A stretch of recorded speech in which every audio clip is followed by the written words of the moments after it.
Le déluge. L'Éternel dit à Noé, « Entre dans l'arche avec toute ta famille, car je t'ai vu comme juste devant moi dans cette génération. Tu prendras avec toi 7 couples de tous les animaux purs, le mâle et sa femelle, une paire des animaux impurs, le mâle et sa femelle, ainsi que 7 couples des oiseaux, mâles et femelles, afin de conserver leur espèce en vie sur toute la surface de la terre. En effet, encore 7 jours, et je ferai tomber la pluie sur la terre pendant 40 jours et 40 nuits.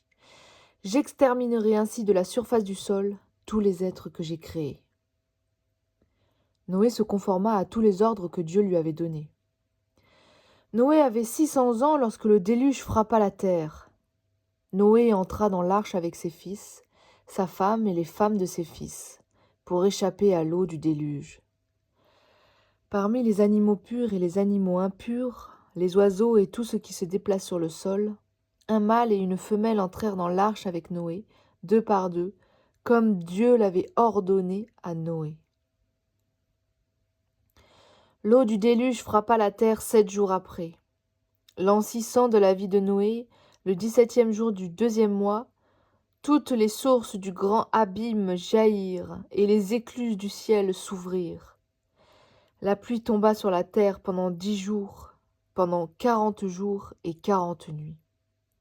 C'est ce jour-là précisément que Noé, Sem, Cham et Japheth, les fils de Noé, la femme de Noé et les 3 femmes de ses fils avec eux, étaient entrés dans l'arche, ainsi que tous les animaux selon leur espèce, tout le bétail selon son espèce, tous les reptiles qui rampent sur la terre selon leur espèce, tous les oiseaux selon leur espèce, tous les petits oiseaux, tout ce qui a des ailes.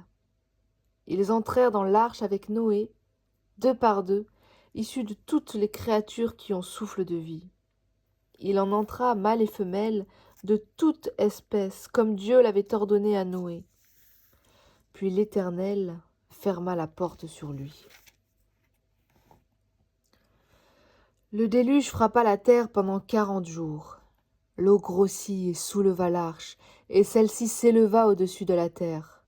L'eau monta et grossit beaucoup sur la terre, et l'arche flotta à la surface de l'eau.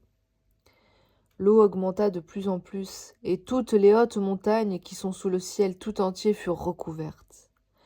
L'eau monta de 7 mètres et demi au-dessus des montagnes, si bien qu'elles furent recouvertes. Tout ce qui vivait sur la terre expira, tant les oiseaux que le bétail et les animaux, tout ce qui pullulait sur la terre et tous les hommes. Tout ce qui avait un souffle de vie dans ses narines et qui se trouvait sur la terre ferme mourut. Dieu fit disparaître tous les êtres qui étaient à la surface du sol, depuis l'homme jusqu'au bétail, aux reptiles et aux oiseaux. Ils furent exterminés de la terre. Il ne resta que Noé et ceux qui étaient avec lui dans l'arche. La crue de l'eau sur la terre dura 150 jours. La sortie de l'arche. Dieu se souvint de Noé, de tous les animaux et de tout le bétail qui était avec lui dans l'arche.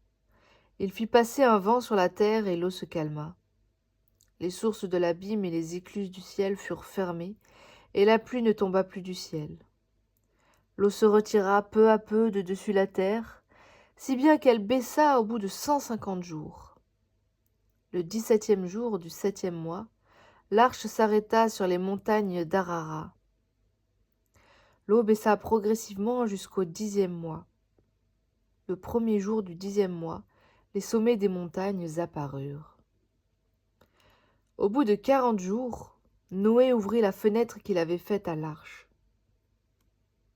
Il lâcha le corbeau et celui-ci sortit, faisant des allers et retours jusqu'à ce que l'eau ait séché sur la terre. Il lâcha aussi la colombe pour voir si l'eau avait baissé sur la terre, mais celle-ci ne trouva aucun endroit où se poser.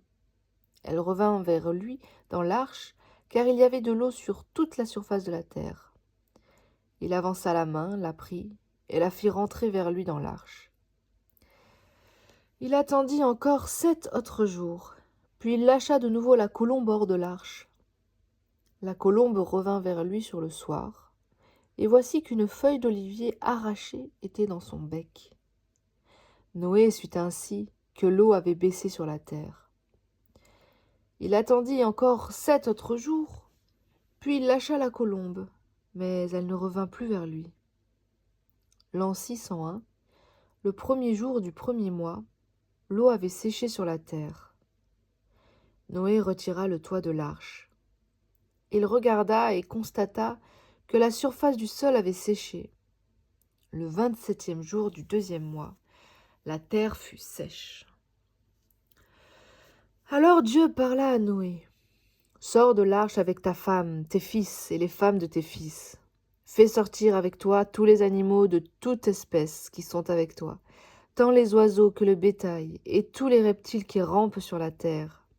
Qu'ils pullulent sur la terre, qu'ils se reproduisent et deviennent nombreux sur la terre. » Noé sortit avec ses fils, sa femme et les femmes de ses fils. Tous les animaux, tous les reptiles, tous les oiseaux, et tout ce qui se déplace sur la terre sortirent de l'arche en fonction de leur espèce. Noé construisit un autel en l'honneur de l'Éternel. Il prit de toutes les bêtes pures et de tous les oiseaux purs et offrit des holocaustes sur l'autel. L'Éternel perçut une odeur agréable et se dit en lui-même : « Je ne maudirai plus la terre à cause de l'homme, car l'orientation du cœur de l'homme est mauvaise dès sa jeunesse, et je ne frapperai plus tous les êtres vivants comme je l'ai fait. Tant que la terre subsistera, les semailles et la moisson, le froid et la chaleur, l'été et l'hiver, le jour et la nuit ne cesseront pas. » Noé et ses fils. Dieu bénit Noé et ses fils. Il leur dit : « Reproduisez-vous, devenez nombreux et remplissez la terre. Vous serez craints et redoutés de tout animal de la terre, de tout oiseau du ciel, de tout ce qui se déplace sur le sol et de tous les poissons de la mer. Ils sont placés sous votre autorité. Tout ce qui se déplace et qui vit vous servira de nourriture. Je vous donne tout cela de la même manière que je vous ai donné l'herbe verte. Seulement, vous ne mangerez aucune viande avec sa vie, avec son sang. Sachez-le aussi, je redemanderai le sang de votre vie. Je le redemanderai à tout animal. Et je redemanderai la vie de l'homme à l'homme qui est son frère. Si quelqu'un verse le sang de l'homme, son sang sera versé par l'homme, car Dieu a fait l'homme à son image. Quant à vous, reproduisez-vous et devenez nombreux. Pullulez et multipliez-vous sur la terre. Dieu dit encore à Noé et à ses fils : « J'établis mon alliance avec vous et avec votre descendance après vous, avec tous les êtres vivants qui sont avec vous, tant les oiseaux que le bétail et tous les animaux de la terre, avec tous ceux qui sont sortis de l'arche, avec tous les animaux de la terre. J'établis mon alliance avec vous. Aucune créature ne sera plus supprimée par l'eau du déluge. Et il n'y aura plus de déluge pour détruire la terre. » Dieu dit : « Voici le signe de l'alliance que j'établis entre moi et vous, ainsi que tous les êtres vivants qui sont avec vous, pour toutes les générations. J'ai placé mon arc parmi les nuages, et il servira de signe de l'alliance conclue entre moi et la terre. Quand j'aurai rassemblé des nuages au-dessus de la terre, l'arc apparaîtra parmi les nuages, et je me souviendrai de mon alliance entre moi et vous, ainsi que de tous les êtres vivants de toute espèce. L'eau ne se transformera plus en déluge pour détruire toute créature. L'arc sera parmi les nuages, et je le regarderai pour me souvenir de l'alliance éternelle entre Dieu et tous les êtres vivants de toute espèce qui se trouve sur la terre. » Dieu dit à Noé : « Tel est le signe de l'alliance que j'établis entre moi et toute créature sur la terre. » Les fils de Noé qui sortirent de l'arche étaient Sem, Cham et Japheth. Cham fut le père de Canaan. Voilà quels sont les 3 fils de Noé. Ce sont eux qui ont peuplé toute la terre. Noé commença à cultiver le sol et planta de la vigne. Il but du vin et devint ivre, si bien qu'il se dénuda au milieu de sa tente. Cham, le père de Canaan, vit la nudité de son père et en parla à ses 2 frères qui se trouvaient à l'extérieur. Alors Sem et Japheth prirent un manteau, le mirent sur leurs épaules marchèrent à reculons et couvrirent la nudité de leur père. Comme ils détournaient la tête, ils ne virent pas la nudité de leur père. Lorsqu'il eut fini de cuver son vin, Noé apprit ce que lui avait fait son fils cadet et dit « Maudit soit Canaan, qu'il soit le dernier des esclaves pour ses frères. » Il dit encore « Béni soit l'Éternel, le Dieu de Sem, et que Canaan soit son esclave.